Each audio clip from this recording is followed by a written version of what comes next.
Hey, welcome to the Freak Show. I'm Kristen. And I'm Dancing David. And we're here to talk about what's possible in a frequency-focused world.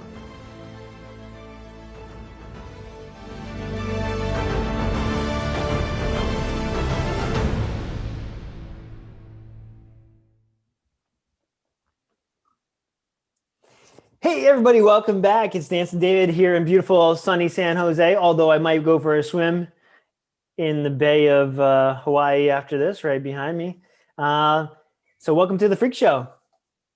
Hi, I'm Kristen, and it is an honor and a privilege to introduce Todd Wickstrom, who's joining us today. Hey, guys. Hi. Hey, Todd. So yeah, thanks so much for coming on the Freak Show. Are you feeling freaky today? My pleasure. I feel freaky every day, so it's good to be here. Awesome. And what is frequency from your perspective, Todd? Well, that's a great question. I mean, I think it depends on what time of day it is and what mood I'm in. But I think it's, to me, I pay a lot of attention to frequencies or energy in the workplace. And we all feel it. Like you walk into the DMV and everybody's having a bad day, right? So we understand what it is. But then I've been working on how do you identify where does that energy get off kilter? And what can leaders do to really bring more coherence and more, synergy and harmony into the workplace so that people actually leave work feeling empowered, not oppressed. Mm-hmm. That's interesting. And then you brought up another word, coherence, which I hear quite often, and I don't know the definition of, so I'm interested in that. Before we do that, though, I like what you said about you use the word energy as well as frequency. And to me, and this is a new show for everybody, so it's only like 3 or 4 episodes in, so I'm trying to set this baseline of thinking about, what I would like to see in the world is this way that we feel, that we understand things that sometimes are ethereal or just in our minds, and we understand them at a physical level. So I like the idea of, instead of using the word energy, using the word frequency, because in a lot of ways we can all relate to frequency, even though maybe we don't know what it means. We all know that you can hear my voice, and then my voice is sound traveling through the air at a certain rate, which is called frequency, or we all know music as different notes, and that's also the variation of frequency, meaning one note is different from the other because it has a different frequency. And so that's much more tangible, I think, than the word energy, which is kind of challenging sometimes for people. Although on a physical level, we like you said, we can understand if we have energy, meaning we're excited or we're energetic, like I am right now. Right. Yeah. So in your world, you use both frequency and energy in the same sentence. So can you tell us about how those two relate and in the workplace specifically? Sure. Well, I think energy is the mega term, right? And then the frequency is what type of energy, right? So what, if you think about infrared, you think about ultraviolet, you think about all these different frequencies, right? So back to your other sort of thought around coherence. So coherence is actually a really good way, and this is what I use to talk to a lot of people about focus. So a laser beam has coherence. The reason, and it doesn't take a lot of power, it's like all those are going the same direction at the same time. So they have the coherence, so you can see and you can shoot a laser very far because it's very focused, right? And all those beams that are in there, doesn't take a whole lot of energy to be able to do it. If you're trying to find your keys in the dark, a laser's not going to help you, right? You don't have those big broad spectrums, right? So think about the big broad spectrum that you have trying to put your attention on things. The more focus, the more coherence that you get, the closer that becomes a pinpoint target, whatever that is. So I think that, when I think about energy or frequency, the things that are the most palpable to me is how are people made to feel when they're at work? Are they made to feel empowered? Are they made to feel subordinate? Is it an oppressive work environment? Are they made to feel competent and authentic? And if not, it's a horrible situation right now in the US where they say that work-related stress is the 5th leading cause of death. And it's probably higher than that if you think about what the other issues are.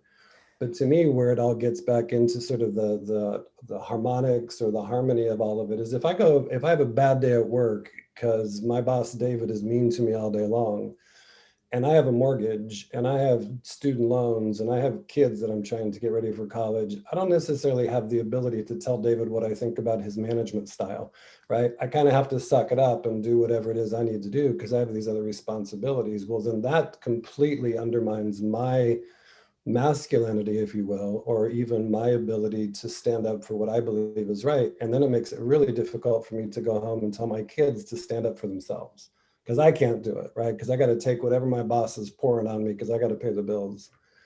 The other thing I think that happens a lot when those things don't have a healthy way to express themselves is if I go have a bad day at work and I can't take it out on David as much as I might like to, I'm going to take it out on somebody that's unfortunate enough to get in my way on the way home, or I'm not, and I'm going to keep it bottled up, and then I'm going to take it out on the unfortunate people that happen to be at home when I get home, right? Or I'm not, and then I'm going to internalize it, and then that energy, those frequencies, then those go inside, and then that's where we end up with cancer, we end up with ulcers, we end up with low back pain, we end up with migraines, all based on what's happening in the workplace.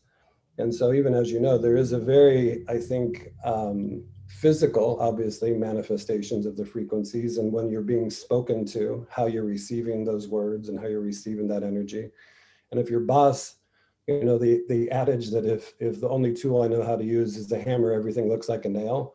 Well, if I'm the boss and I don't know how to be a good leader and all I know is how to bark or yell or shout or kick or scream or whatever else, then you can see what's happening with the rest of the team. And you end up with, you know, the antithesis of a healthy place to work for sure. You know, Todd, once again, you're ahead of the times, which I really, really love about you because the majority of our waking hours are spent at work.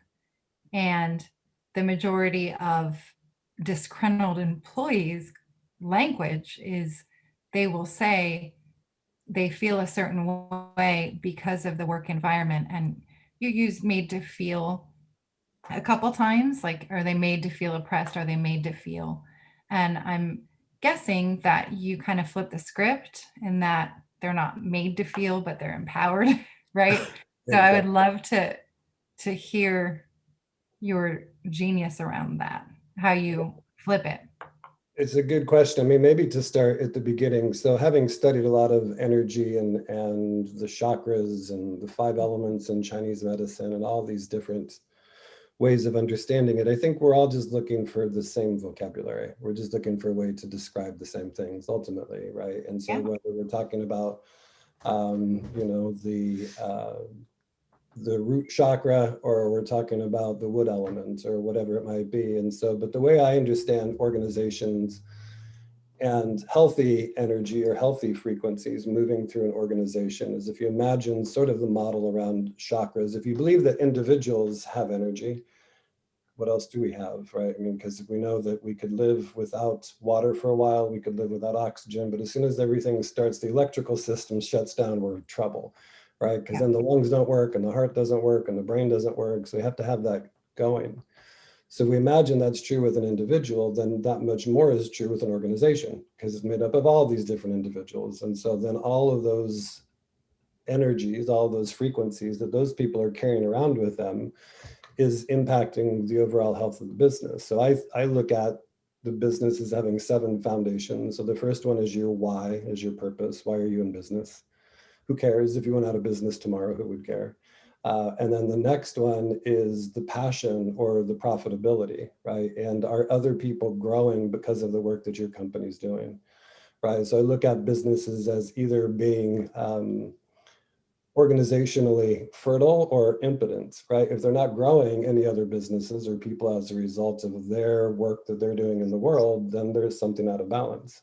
Yeah. And the next foundation is the personality, or what we would call the brand, like how we look to the rest of the world. So the facade, if you want to, how we answer the phone, what our logo is, what the music is, the intro, the outro, the language that we use in our emails, all of those things. And then we get right into the middle, which is the heart. And for me, I look at business has to be a part of the solution. The governments have had a couple of decades on top of centuries, and they don't seem to be able to figure it out, right? Because they want everything that everybody else has. So I think when you look at businesses, and in the world today, I think it's 65 of the world's top 100 economies are corporations. So if you think about the responsibility that they have or should have in terms of building a great world or a great workplace, they've got a huge, I think, opportunity and responsibility to do that. So I look at the heart of the business, and is the business there to make a difference in the world, or is it just there for the vulgar accumulation of wealth for a couple of shareholders? Then you go from there to the voice of the business, and that goes not only for how we communicate outside, but does everybody feel empowered, like you were asking, Kristen? Does everybody feel like they have a seat at the table, that their voice counts? And then from there, it's the vision. Where are we going?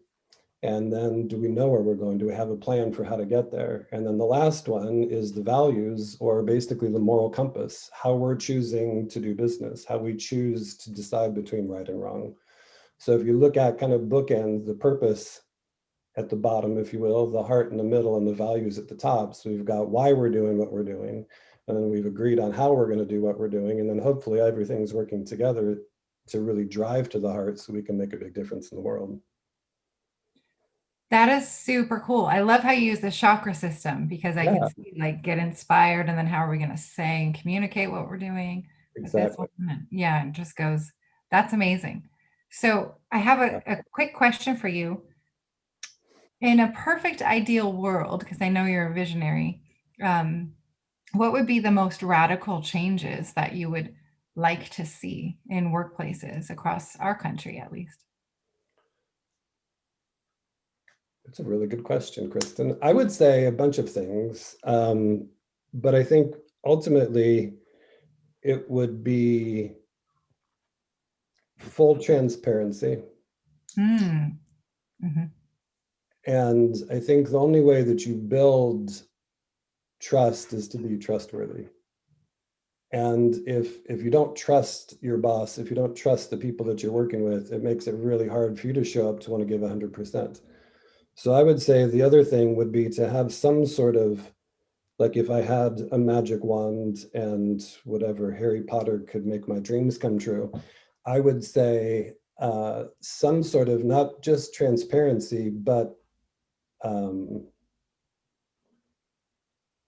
more scrutiny, or more that if we took those 7 foundations and everybody on our team had an organization to say, on a scale of 1 to 10, how are we doing?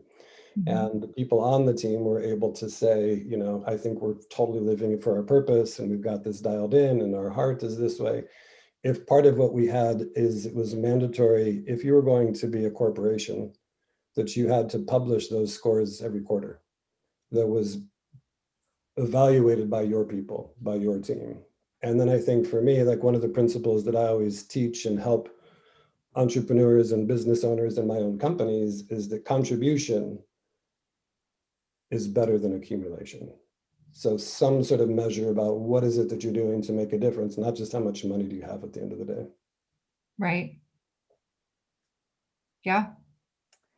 I'm looking off to the right because my brain is trying to make a connection. And I don't know if people have heard this at home, but I've heard it only a few times in my life, that the way the brain makes connections is by the eyes moving. It's kind of an interesting thing. So I'm looking out this way, and I'm trying to remember this book that I heard about 10 years ago, but didn't really fully read. It's something about, oh, that's what it is, firms of endearment.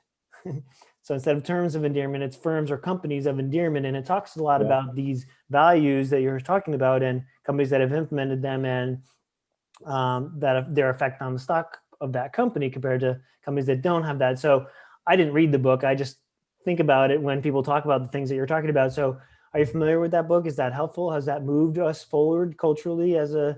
I'm not. I love the title, though. It sounds awesome. Now you got me adding okay. to the list. I'll go check it out. But I think there's another organization and a group that's called Small Giants. And it's also a great sort of organization and book. And it was started, I was a managing partner of a business in Ann Arbor, Michigan called Zingerman's Deli. And we were on the cover of Inc. magazine in 2004 as the coolest small company in America. And it was all about how we built sort of a community of businesses around food, all based in Ann Arbor.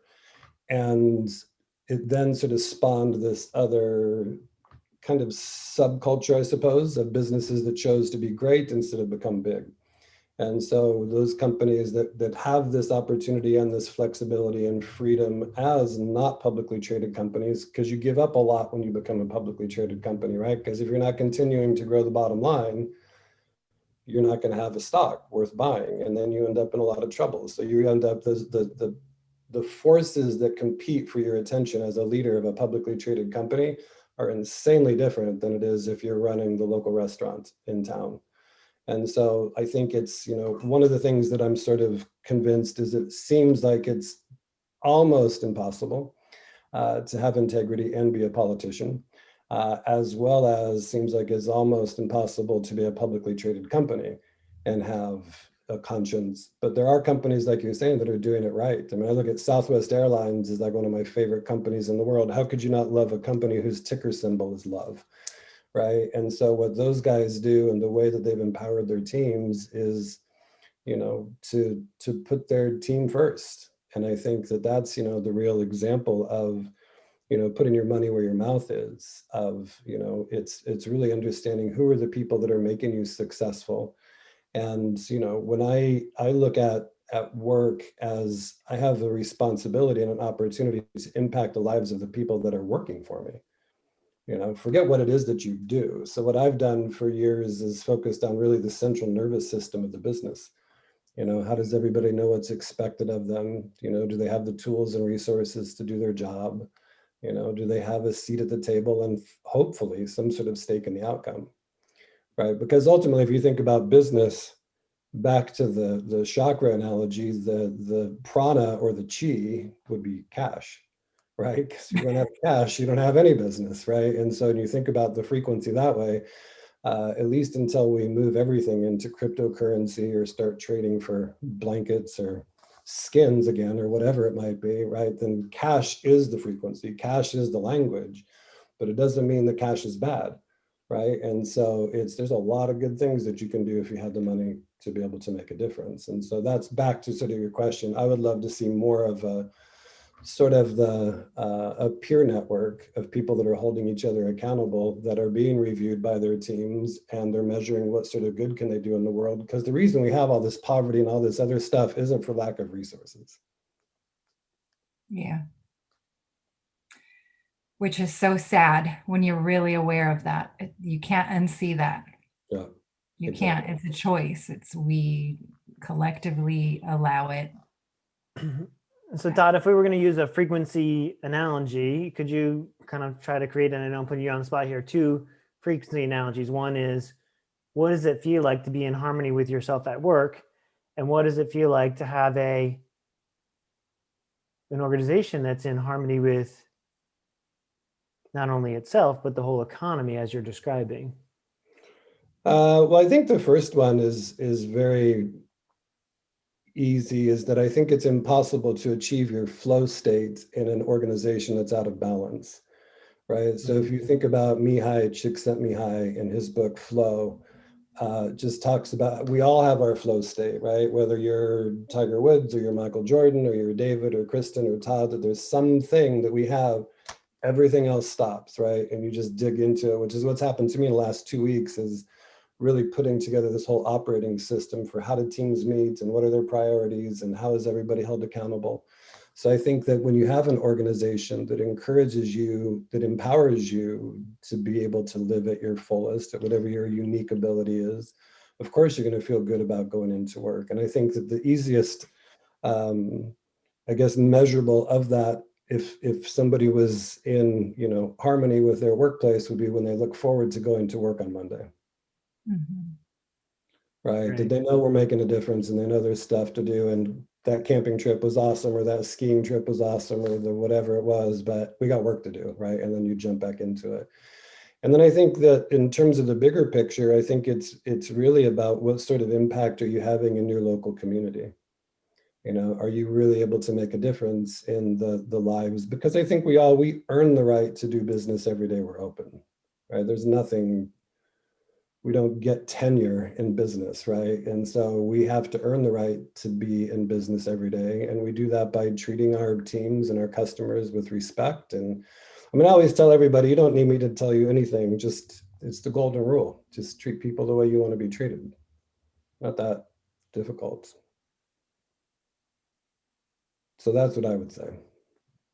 If you feel good about going into work on Monday morning and you can look out into your community and know that you've made a difference, you got a pretty good indication that your frequency, that you got your freak on. Let's put it that way. Got your freak on. I love it. I didn't know you were a foodie too. That's my old hat, was restaurant opening and corporate training, and there's I left Zingerman's to start a company called Heritage Foods USA. And we work with small farmers all around the country. And our mantra for the longest time was in order to save them, you have to eat them. So all these rare and endangered breeds of, all these animals that basically when industrial agriculture took over, they all got, depleted in terms of their genetics. And so we've been working with, we work with chefs all over the country. But I love food. One of these days I would have another restaurant, but only if I had a bunch of money that I could lose easily. But I love the energy. I love being in the restaurants. I love the Friday nights and the team and everything. The energy. Supposed to do. Me too.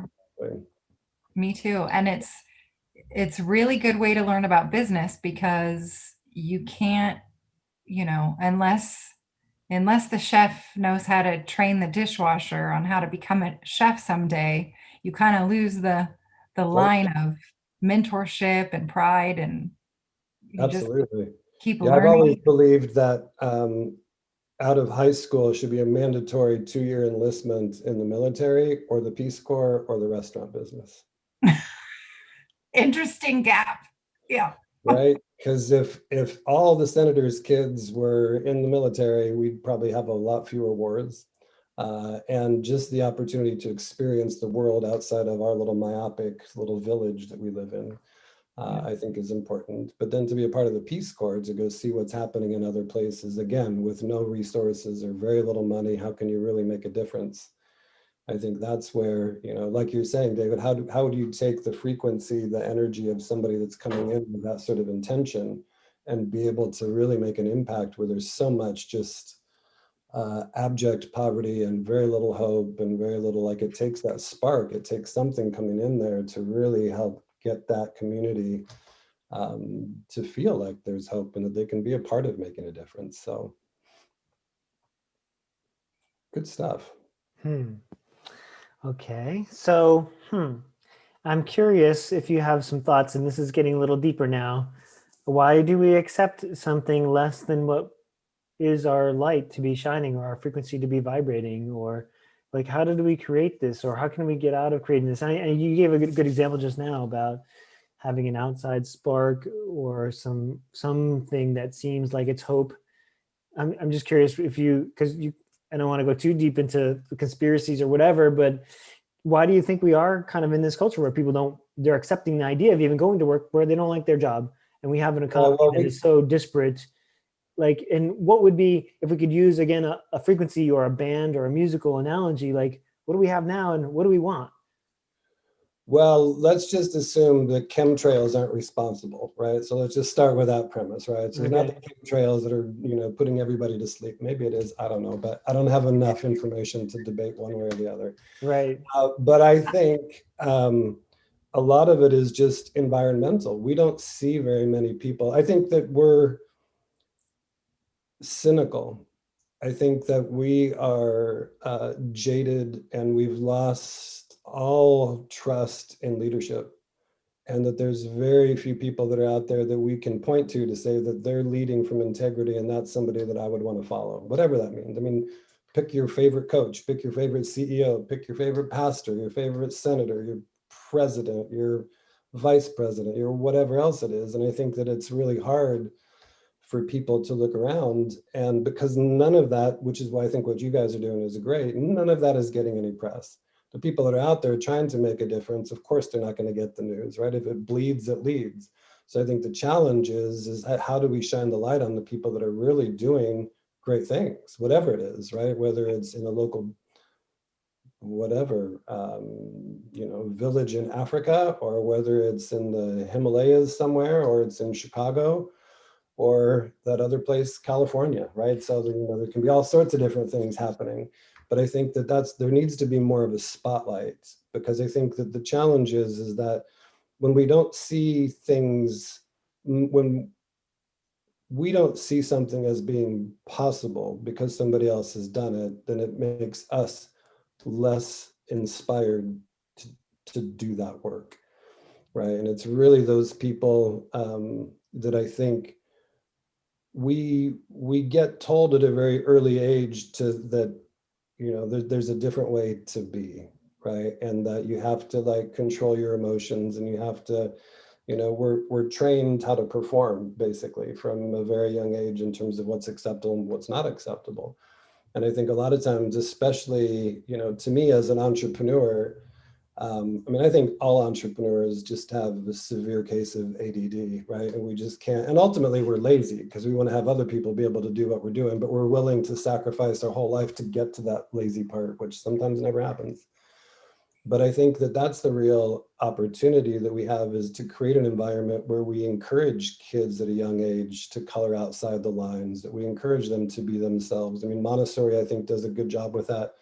I think that there's other schools and programs like my good friend, that Alice Waters, that has the Edible Schoolyard Project, about really being able to teach kids, right? Every lesson in school can be taught through the garden, can be taught through food, right? Math, you can easily do division and look at crop yields. Photosynthesis means something totally different if you're the one that planted the little seed and you grew the broccoli or the rutabaga or whatever it is. So I think it's just providing more environments where we feel that we are trying to train future leaders, which it seems is just the opposite. We're trying to raise generations of followers.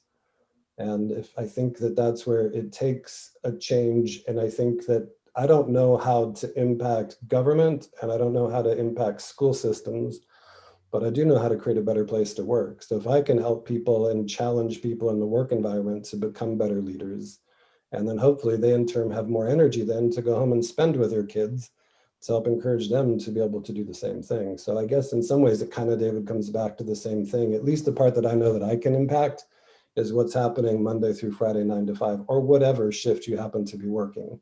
But what is that environment that you're spending the majority of your waking life, at least Monday through Friday, with this group of people? And what is your energy before and after those days? When you start Monday morning and when you leave Friday, how are you feeling? Yep. I like that you bring up school and future leaders, because I personally feel like we lack accountability, and I don't feel like everyone's equipped to lead. And sometimes I feel like we look to leaders based on status and less based on character traits.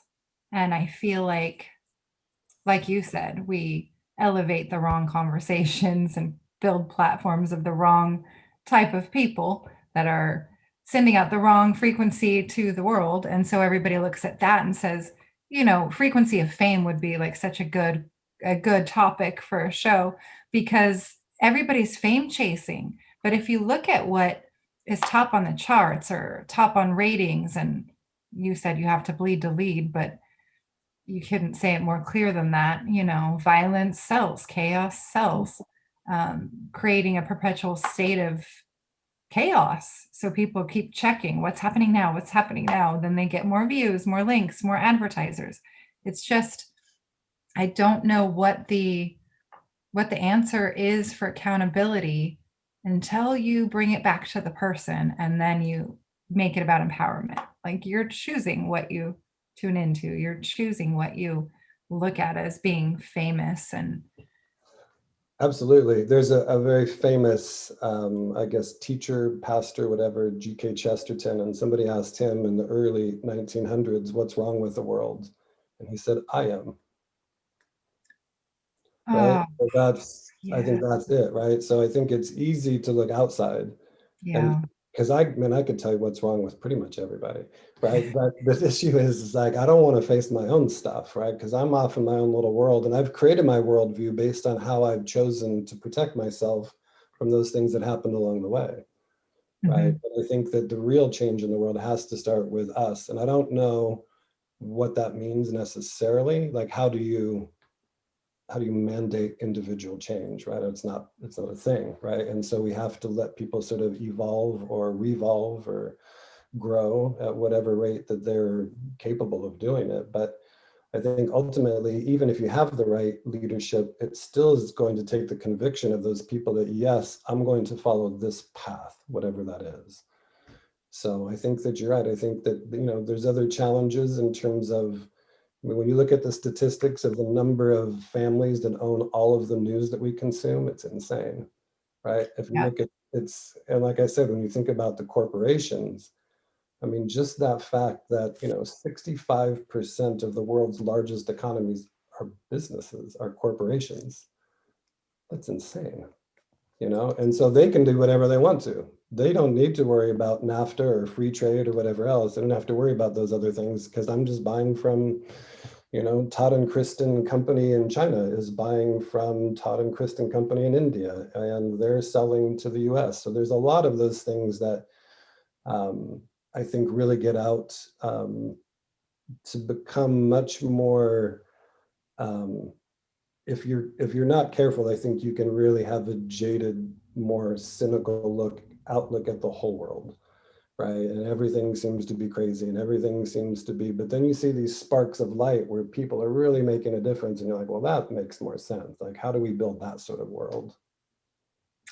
I think, I'm optimistic. I think I've seen a lot of people that are, contributing more than their opinions right now, that really have like, okay, I'm going to do something starting now, and whatever it is. Yeah, absolutely. I think you're right. And I think that it's those sort of things that we need to encourage in other people. And be the cheerleaders for the people that are really stepping out, trying to, to make a difference, for sure. Yeah. So how do people find you? Are you working with companies, organizations, individuals? I know you wear so many hats, Todd. So, well, I mean, the easiest way is just the website, grooveenhancers.com. So Groove Enhancers. I love the name. How did you come up with that name? Good question. So Groove Enhancers was a name that a buddy of mine, David Carr, who was one of the founders of Guayaki, Yerba Mate, put it on some text or email, something that he sent to me. And I was like, oh, dude, can I use that name? I need that name.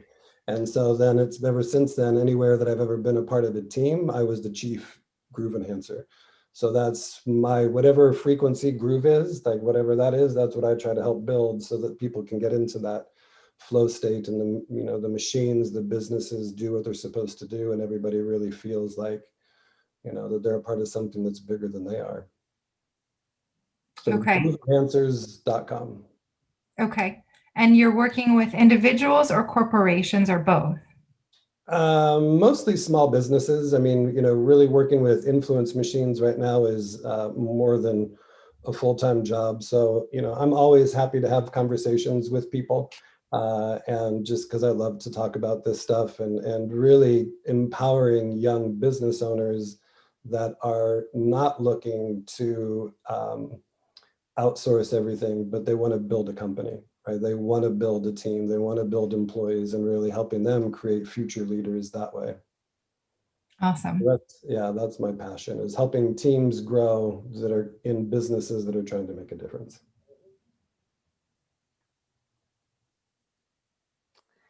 Excellent, Todd. Thank you. Maybe in wrapping up in the last few minutes, can you walk us through an exercise of some kind where you might be experiencing some frequency from your boss or from your coworkers that you don't enjoy, and how can you cleanse that from your system? Oh, absolutely. Yeah, there's a lot of them. I mean, one of my favorite right now is that I haven't taken a hot shower in the morning for probably 3 years. So I always take cold showers, and have spent a lot of time in Lake Michigan in between like 27 and 35 degrees. And you don't have time to feel sorry for yourself or anything else. You're just happy to be alive when you get out. So I'm a big believer in cold that way. But I would also say that there's some easy things that you can do from a Qigong perspective if you're really feeling oppressed or whatever it is. So there's a few that we can do. So what is, and you can do these in just a couple of minutes. Yeah, David? Oppressed is a common term. I get what you're saying. And also I'm trying to build this whole, what's it called, lexicon around frequency-based words. So the frequency-based word for oppressed would be dampening. Like if you're putting your finger on the guitar strings to dampen the sound, right? It's kind of a similar thing, but it's same thing in Chinese medicine, the same thing. So you dampen other energies. So if it's the wood element, can dampen, etc. So we could go through all of that. Yeah. But there's a couple of things that are really easy. So I don't know how the camera is, but if you stand up, how far back I can get. And then you just sort of let your arms hang and then you swing. This is called knocking on the door of life. And so you hit yourself in the stomach, well, your hands hit yourself, and then you're hitting back here where your kidneys are, and it's an adrenal stimulator. So if your energy's down, your frequency's down, you're feeling fatigued, a really easy way to do it is to just do this. Just let your arms hang, and they just sort of hit you, and then go back and forth. And you can do that probably 100 times. If you want to get really crazy and get some legs into it, you can spread your legs even farther and then go with the flow. So that's another one. The other one that's really good to do, that feels good, is just some lung work, and just take some really deep breaths and just beat on your chest up and down. Like follow the sternum up and down, and just practice breathing really deep. And then after a while, that will wake up that frequency. And then the other one is similar, where it's stimulating the chi, where you literally just slap your skin all the way down and then all the way up. And so you just go all the way down. The theory, the guys in, I went to the Shaolin Temple in London, and they said the first time that you're doing it, you're waking the chi up. And then the second time you're loosening the chi. And then the third time you're freeing the chi or the energy to go flow through your body. So you do that down both arms, and then you do it, start with your kidneys, and you do it down your legs and up your thighs. And pretty soon your whole body is tingling. And it takes you all of 5 minutes to feel like you just had a whole deep dive into some sort of electric current. It's awesome. So I practice those. So knocking on the door of life, and then you just call it chi massage is probably the easiest way to think about it. So hopefully that helps. I use that stuff all the time. That's awesome. Thank you so much. Really appreciate it. Anything else you want to share, Kristen?